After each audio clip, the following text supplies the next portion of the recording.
বন্ধুরা, কেমন আছো সবাই? আশা করি সবাই ভালো আছে আর তোমাদের ভালোবাসাতে আমিও ভালো আছি। তো বন্ধুরা, প্রচণ্ড গরম, সবার মুখে কিন্তু এটা একই কথা। তো সত্যিই বলছি, মানে গত বছরও এত গরম পড়েনি। তো যাই হোক, এই গরমের মধ্যে না শরীরও ঠান্ডা রাখতে হবে আর মাথাও ঠান্ডা রাখতে হবে। তো শরীর ঠান্ডা রাখতে গেলে শরীরকে এমন খাবার দিতে হবে যেন শরীরটা ঠান্ডা থাকে। তো তার জন্য আজকে একদম মানে কি বলবো, ঠান্ডা ঠান্ডা মাছের ঝোল। তো তোমাদেরকে দেখাবো আমি কিভাবে করছি।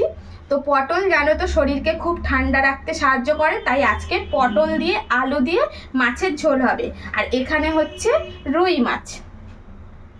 তো এই যে রুই মাছ দিয়ে আলু পটল দিয়ে একদম সুন্দর ঘরোয়া স্টাইলে মাছের ঝোল তোমাদের ভালো লাগবে। তো চলো মাছের ঝোলটা শুরু করে দিই। তো মাছগুলো ভালো করে ধুয়ে এনেছি, এখন মাছের মধ্যে দিয়ে দেব লবণ। একটু লবণ দিয়ে দিলাম স্বাদ মতন, আর দিয়ে দেব হলুদ।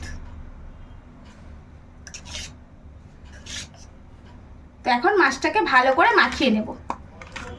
মাছটাকে নুন হলুদ মাখিয়ে নিয়েছি, আর এদিকে কড়াটাও বসিয়ে দিয়েছি। তো কড়াটাও গরম হয়ে এসছে, এখন দিয়ে দেব সরিষার তেল।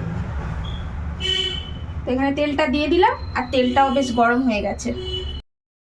তো এখন একটা একটা করে মাছ দিয়ে দেবো। আর তেলটা বেশ গরম করেই মাছগুলো দিতে হয়, এটা সবাই জানে, না হলে মাছগুলো ভেঙে যায়। তো এখন এই যে মাছগুলো ভাজবো।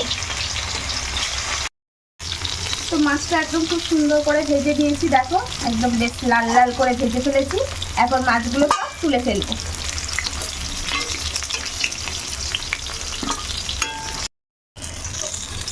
তো সমস্ত মাছগুলো এই যে তুলে ফেললাম। তো এখন এই তেলের মধ্যে প্রথমেই আলুগুলো দিয়ে দেব। তো আলুগুলো দিয়ে একটু বেশ লাল লাল করে আলুটাকে ভেজে ফেলবো। তো আলুগুলো দিয়ে দিলাম। তো আলুগুলো একটু বেশ লাল লাল করে ভেজে নেব।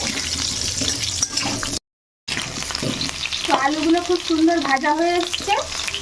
এখন এর মধ্যে দিয়ে দেব এই যে কেটে রাখা পটল। তো একটা পটলকে দু চালা করে দিয়েছি, এইভাবে কেটে নিয়েছি। তো পটলগুলো এখন এর মধ্যে দিয়ে দেব।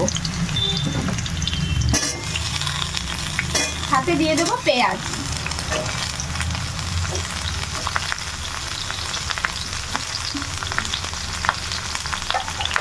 তো এখন এইটা ভালো করে এর সঙ্গে কষিয়ে নেব।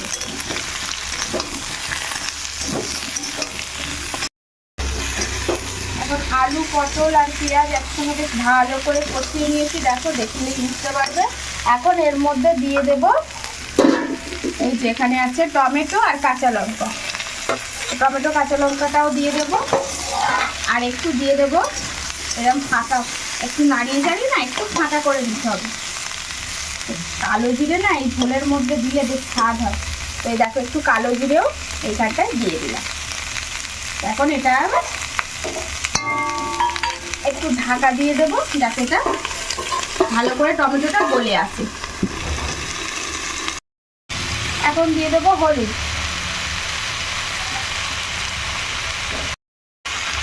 দিয়ে দেবো লবণ।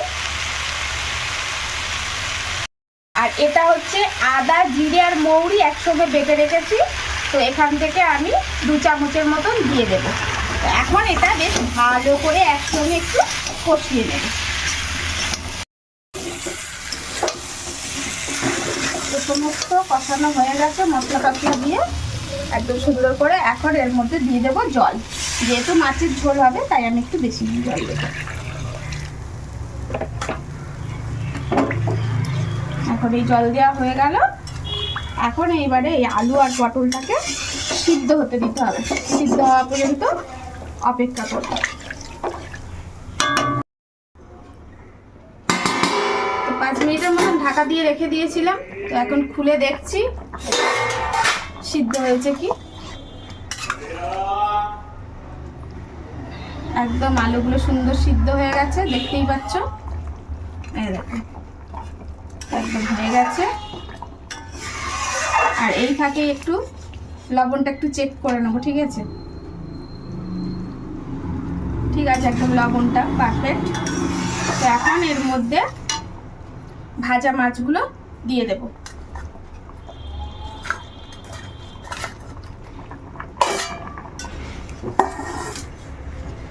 তো এখন ভাজা মাছগুলো দিয়ে দিলাম।